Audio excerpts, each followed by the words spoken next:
If you had to fit your whole life into one suitcase, what would you still have? And more interestingly, who would you be because of it? This is the idea behind a capsule wardrobe, but what if you had to curate a capsule life? This is a challenge my husband and I set for ourselves a couple months back when we set out on a nomadic adventure, living out of just one suitcase through 3 different seasons. Naturally, I was thinking a lot about how to do this, what criteria to go by when choosing what to take and what to not take with us. We had a lot of theories going in, and then reality happened. So in this video, I'd like to share with you things that we thought we needed versus what actually survived real life on the road. First big fail.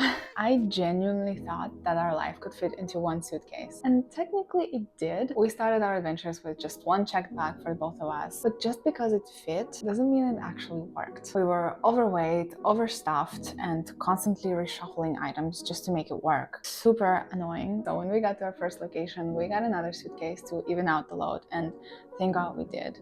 Life got so much easier after that. Failed assumption number 2. I thought clothes would matter the most. Spent a lot of time figuring out what we'll need through different seasons, different climates, different types of activities we'll have, stripping it down to the most efficient capsule I possibly could. And then as we started our travels, clothes became the least of our worries. We literally rotate through 2 to 3 different outfits and we don't feel any constraint. Even though we packed super minimally to begin with, honestly, if I could do it again, I would bring even less. We absolutely did not need the amount of socks and underwear that we brought. If laundry is accessible, which it almost always is, and you genuinely love wearing what you own and it layers well, you don't need that much. And bringing less actually creates space to buy something special along the way instead of hauling everything from home. A travel hack that I would mention here as it comes to laundry is find laundry sheets instead of pods or powder laundry detergent. Super efficient, takes up no space at all, and will last you super long. We didn't think of this when we first started. This was an afterthought, but it's an incredible space saver. Now, after all the fails, here's what actually worked. I'll start from tech as this is the most obvious category. Since we're not vacationing, but actually living on the road,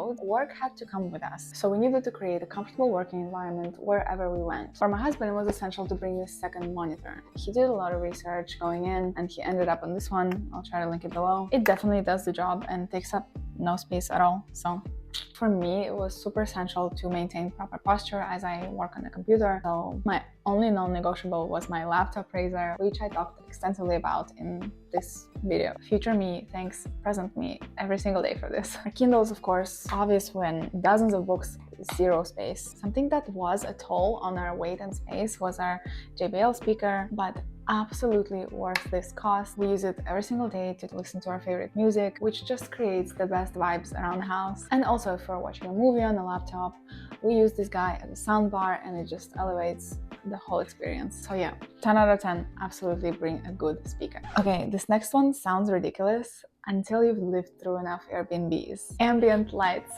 Yes, they're bulky. Yes, they take up space. But boy, do they really make a difference. Lighting in the evening is one of the most important components, not just for creating cozy vibes, but also for your sleep quality. I talked a lot about this in my recent biohacking video, but living out of dozens of Airbnbs, we could not take the risk of living under harsh white lights, so we brought our own. In fact, this was such a good idea that we actually decided to add another light here on the road. It's much smaller, it's wireless, but it just adds to the overall mood of the house in the evening. Okay, let's be honest, this next one is more anxiety management than tech, but it is our air tags, tiles, whatever you choose. We have them for every piece of luggage, for every backpack, and the peace of mind that they give you is just unbeatable. Also, luggage scale. If you're bringing a checked bag, get one. Super handy, takes up no space at all. This thing saved our butts for so many trips. We were able to know exactly how much is in each luggage, and we were able to reshuffle things accordingly and avoid surprises at the airport. Next are the things that we took for the purpose of our well-being. Because when your environment keeps changing, you want to feel a sense of stability within yourself, within your routines, and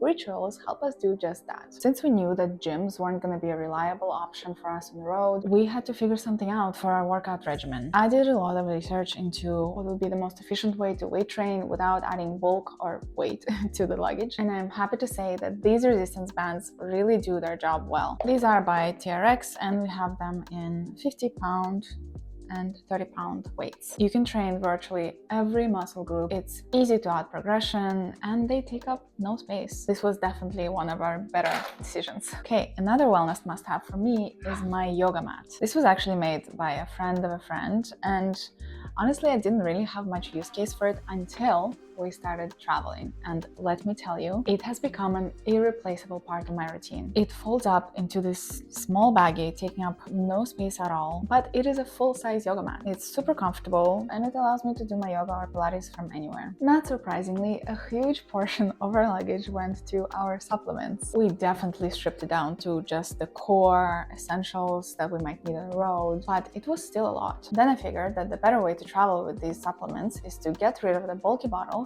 and to transfer it all to Ziploc bags. Huge space saver. I cannot believe I didn't think of this sooner. Let me know if you'd be interested in seeing our wellness routine while on the road, and I can make a video about that. But for now, let's move on to the last category, which is utility and ritual items. Again, controversial when you're thinking about space management, but absolutely thrilled to have these items with us, and I cannot imagine a comfortable experience without them. So let's go. Incense. Completely unnecessary for most people, but for us, it just creates such a special atmosphere, grounding mood in the house. It instantly transforms the space and how we feel in it. So yeah, super happy we brought it.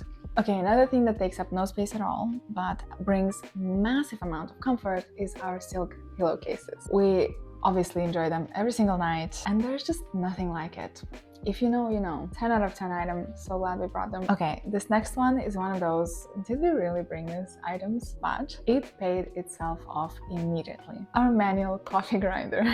Yes, it's heavy. Yes, maybe unnecessary for most people, but oh my god, are we so happy that we have it. We love our coffee ritual. We love having good coffee, and there is nothing that can replace the smell of freshly ground coffee beans for us. Oh, freak.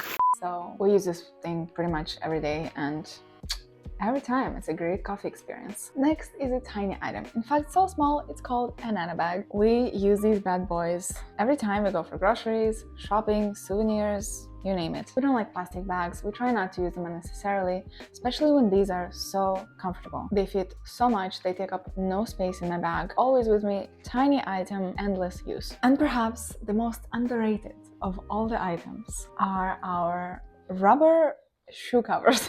They're so good, it honestly feels like cheating. It costs nothing, it weighs nothing, it takes up zero space, but it's essentially like having another pair of shoes with you. For example, I only brought one pair of shoes, but these turn them into rain shoes, hiking boots, snow boots, you name it. Just the other weekend, we went hiking and it was rainy and it was muddy, but just putting these on saved our shoes from absolute disaster. They kept us dry and clean, as well as giving us extra grip so we don't slip and fall on those slippery stones. Another 10 out of 10 item, absolutely a must-have if you're trying to save space. Now, the things we wish we brought sooner. These were items we didn't think much about when packing initially, but they turned out to matter so much more than we realized. The first thing we had to buy as soon as we got here were slippers. We had forgotten how cold floors can get in wintertime, and also we realized that not all people take off their shoes when they live in those Airbnbs, so some floors are really dirty, and we just wanted that extra layer of cozy protection. Okay, this next one does not sound sexy,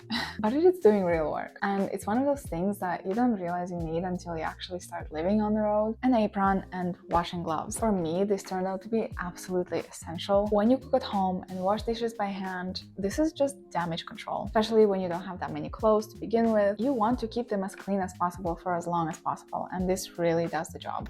This is what adulthood looks like. Huge lifesaver. Apron took a while to find, so I definitely wish I'd brought it from the beginning. Another item I wish we'd gotten from the beginning are good wool base layers. We had the bottoms, I didn't have the top, but we quickly realized that this was a must-have for multi-seasonal travel. So we had to order it as an afterthought, but it would have been so much easier to just have it from the start. Wool is a superhero material. It is temperature regulating, odor resistant, moisture wicking. Cannot say enough good things about it. Excellent travel item, even for warmer climates. This honestly should have been more obvious. I also wish I'd brought more personal care products. I naively thought that the right products would be easy to find abroad, but that did not turn out to be the reality. It's very hard to find in stores. It is much easier online, especially on Amazon. So if you have products that really work for you, bring them. don't leave it to chance. Same thing goes for those specialty items. We brought just a little bit of everything, but we quickly ran out and realized that we should have brought way more because, again, impossible to find abroad. So bring enough of those irreplaceables that you know you'll need, whatever that is for you. And there you go. That was our expectation versus reality. Now, none of these were super exciting to pack. They are far from those aesthetic travel gadgets that you see all over the internet, but they are real daily life items with huge return on investment. When you live out of a suitcase, you quickly realize what's actually part of your life and what is just noise. Most things don't make the cut, but a handful do. The kinds of items where not having them weighs more than carrying them with you. This is just what made the cut for us. Thanks for watching, and let me know if you'd like to see more nomad related content.